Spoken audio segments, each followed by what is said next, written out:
Oh, say, can you see by the dawn's early light what so proudly we hailed at the twilight's last gleaming, whose broad stripes and bright stars through the perilous fight o'er the ramparts we watched were so gallantly streaming, and the rockets' red glare, the bombs bursting in air, gave proof through the night that our flag was still there. Oh, say does that star-spangled banner yet wave o'er the land of the free and the home of the brave?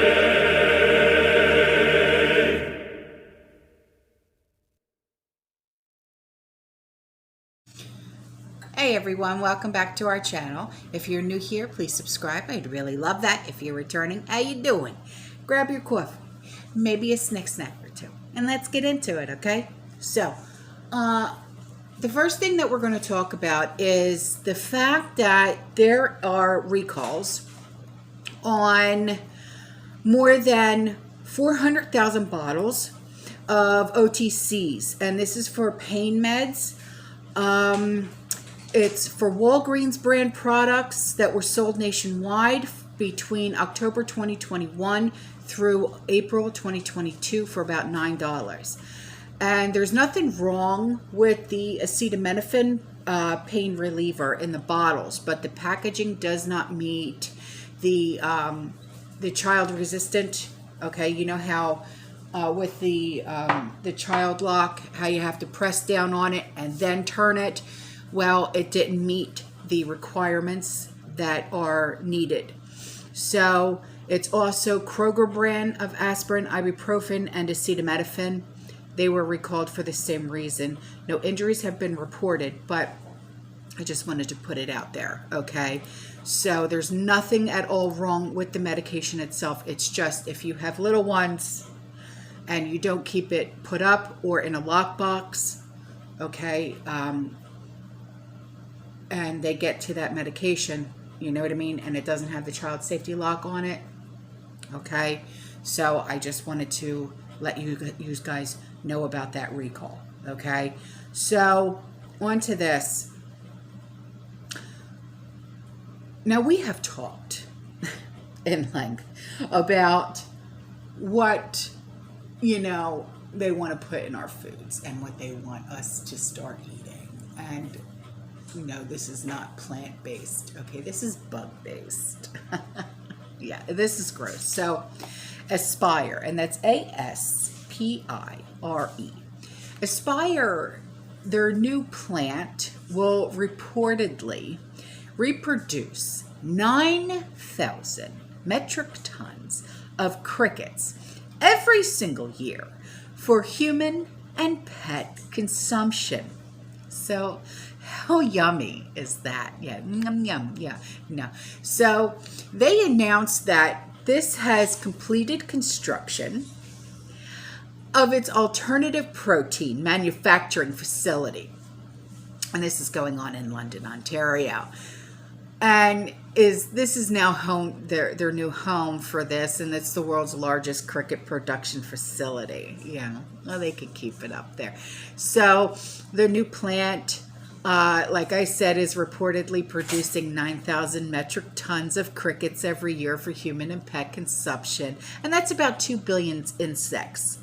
Yeah, to be distributed annually across Canada and throughout the United States. Oh, dear me. Can you imagine? How disgusting. Yeah. And they also report that it has orders for the next 2 years. So yummy. So crickets are currently being exported as a protein-rich superfood. not here in my house. No. So they contain fiber, and they contain fiber. Have you ever heard of Metamucil or any kind of bran? Eat a bran muffin if you want fiber, and are already found in grocery stores and restaurants and have a similar environmental footprint than traditional protein sources. I don't care. I'm not eating this. There's a whole lot of nope in that, isn't there? There sure is. So, kids, they can't. What are they trying to do? I'm serious. There's not too much that I ask for in this world. There's really not. Just let me have my coffee, maybe a snack, right? I really enjoy Vienna fingers. What about you? Because sometimes I like to dip in the coffee, I do. Maybe the occasional Entenmann's when we have company. I enjoy a good taco. I really do. But don't ever bring crickets to my table because I'll kick you the hell out. I will. So, onto this. The U.S. Department of Energy, or DOE, they have released a congressionally directed national cyber-informed engineering strategy. They have to provide a framework for enhancing engineering training tools and practices to build resilient clean energy systems designed to withstand cyber threats. Okay. Well, I do know that, the cyber threats are real. A lot of the three-letter agencies are, they're being hacked. Sheriff's offices are being hacked. I do know that Homeland Security has been hacked. And my husband, he works for Homeland Security, and he even said last night, you would think that they would have the most amazing system put into place to prevent such things. And I said to him, Sean, come on. I said, these hackers, the dark web, I said, it is so, the people that do these things, I said, they're smarter than anybody you could possibly imagine. I said, they know how to get into and interweave into things that, you and I would never imagine on how to do things, So, anyway. So this strategy, it encourages the incorporation of cybersecurity technology early in the design life cycle of engineered systems to reduce cyber risks and vulnerabilities, including threats by foreign actors. And securing a strong and reliable clean energy grid is a key component of achieving POTATO's goal of a net zero carbon economy by 2050. Oh, God's sakes, here we go. So, building a powerful and resilient grid that can withstand the full gamut of modern cyber threats begins at the design level. Okay, I'm going to stop you right there. Regardless of what you build today, tomorrow they will know and how to hack and get into that, powerful and resilient grid. They are always 10 steps ahead of us, regardless. I don't care how smart you think they are. They're a hell of a lot smarter than you, especially when it comes to hacking and taking grids down and things like that. So, and especially when it comes to other countries that hate this country, they have their own hackers to go in and take these grids down. So you can think that you're resilient all you want. It's not ever going to happen, my man. Not ever going to happen. Okay, so through this strategy, now this is what Jennifer Granholm, the U.S. Secretary of Energy, she said, through this strategy, DOE is laying out a framework for ensuring the once-in-a-generation investment from the bipartisan infrastructure law secures our energy sector and delivers a stronger, cleaner electric grid. Oh, good.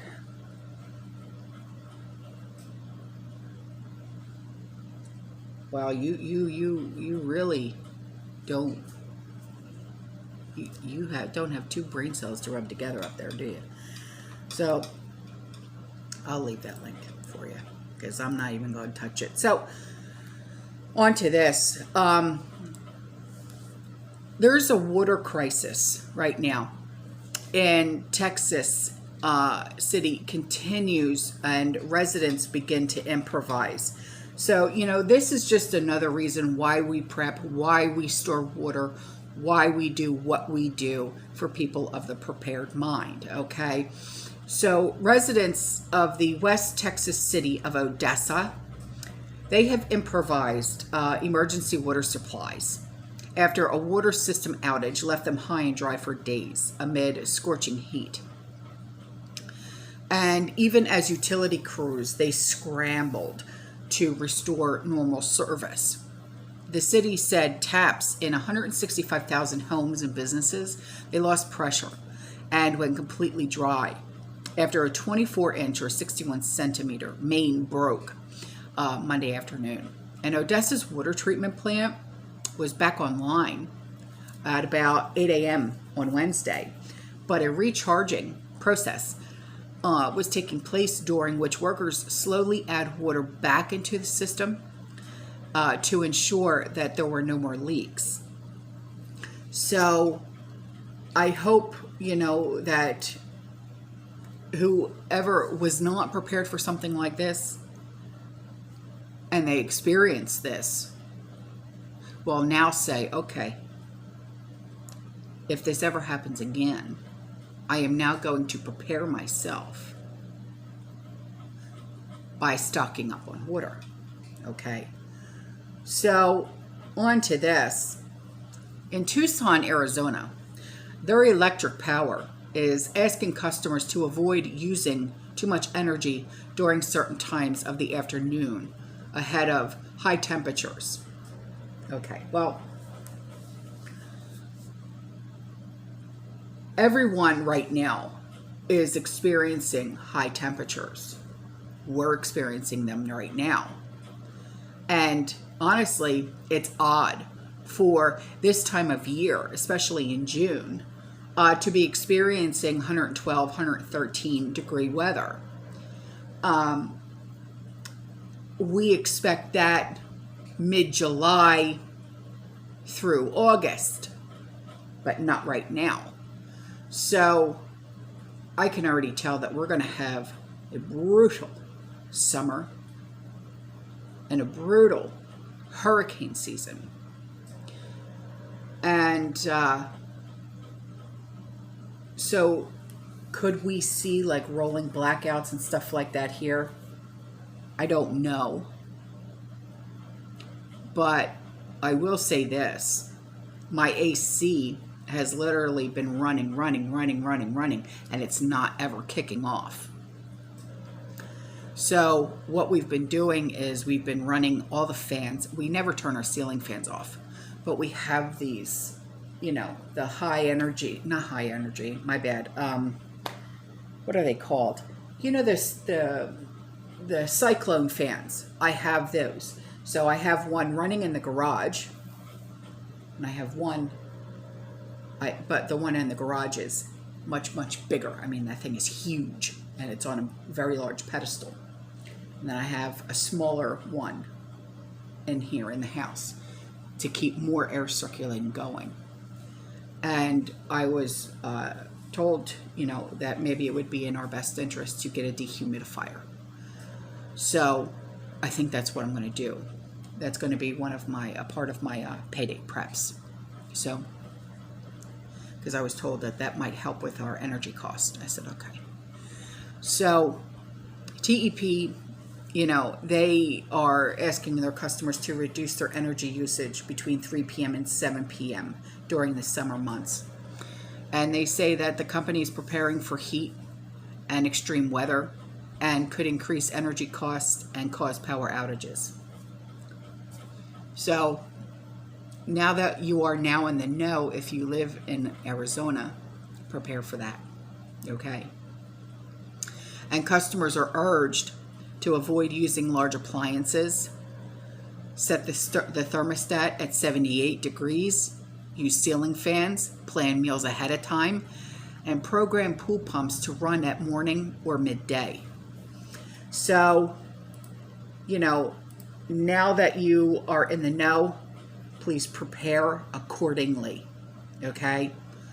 Stock up on your water to make sure that you stay hydrated.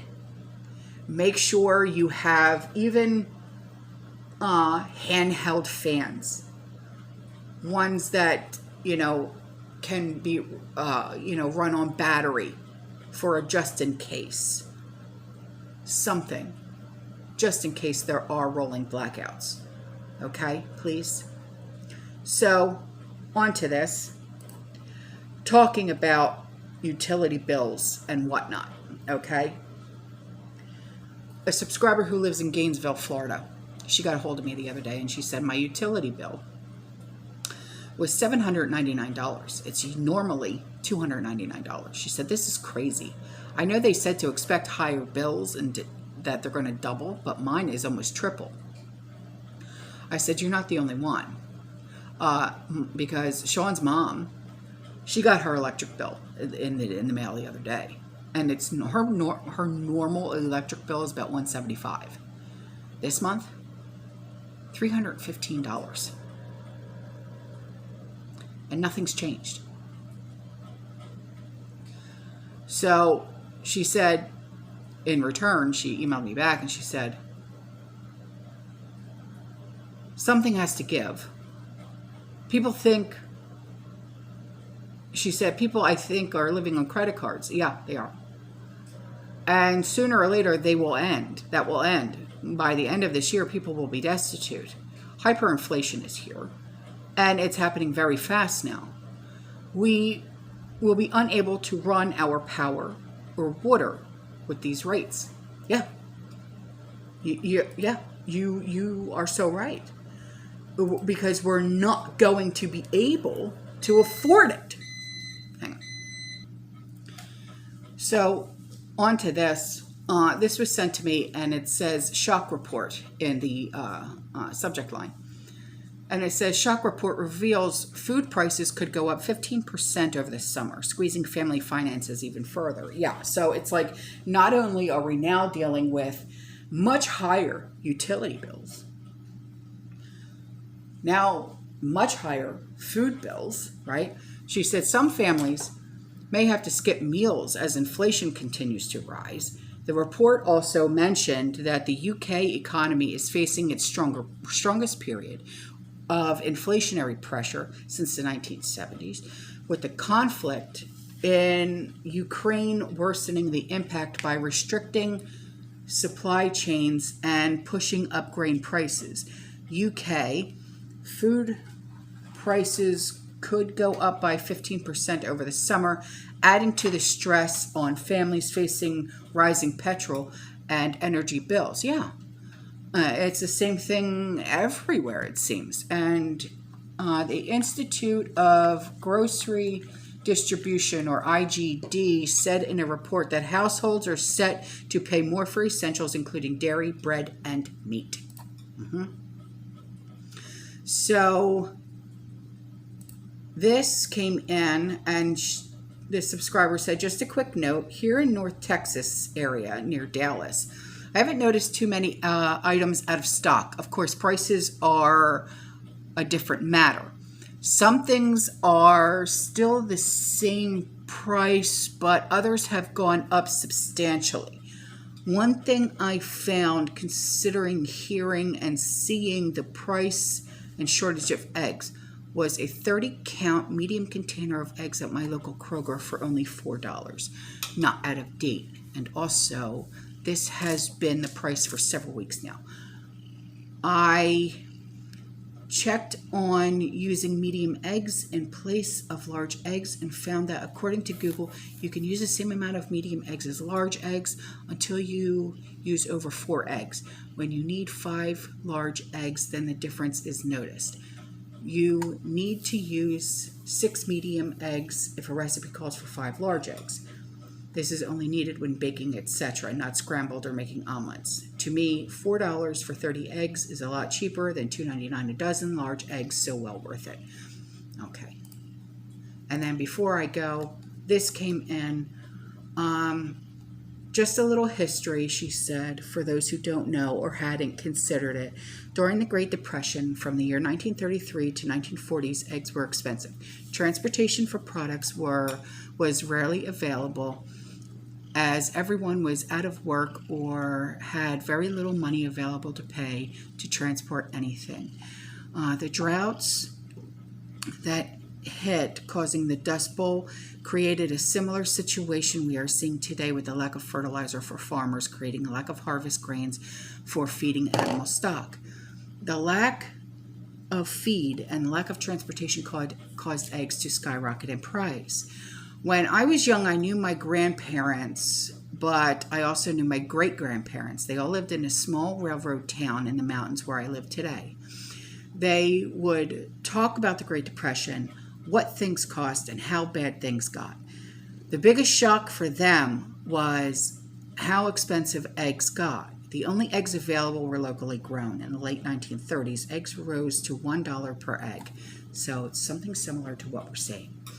When the trains came through from the south, they would bring supplies for the local stores. It was a weekly highlight to assist in unloading the train cars and get the produce to the grocery stores. It would not be long before everyone in town would know what was delivered to whom. And grocery lists were being written. Eggs were never on the train. It was estimated by my grandpa that eggs would have doubled the price because of freight expense. But at any price, eggs were not on the menu very much. Same for oranges, lemons, and limes. The engineers would take up a collection of funds, and while down south would go to the local farmer to buy boxes of oranges, lemons, limes once a month. And the boxes of fruit were then divided by those contributing. My grandpa always had some oranges set aside for the poorer kids who lived further north, and these families were so poor that they were living off the land foraging only, and the children were always coming down with rickets. So him and his other engineers always stopped their train at Tunnel 7 to give the children the fruit they so needed.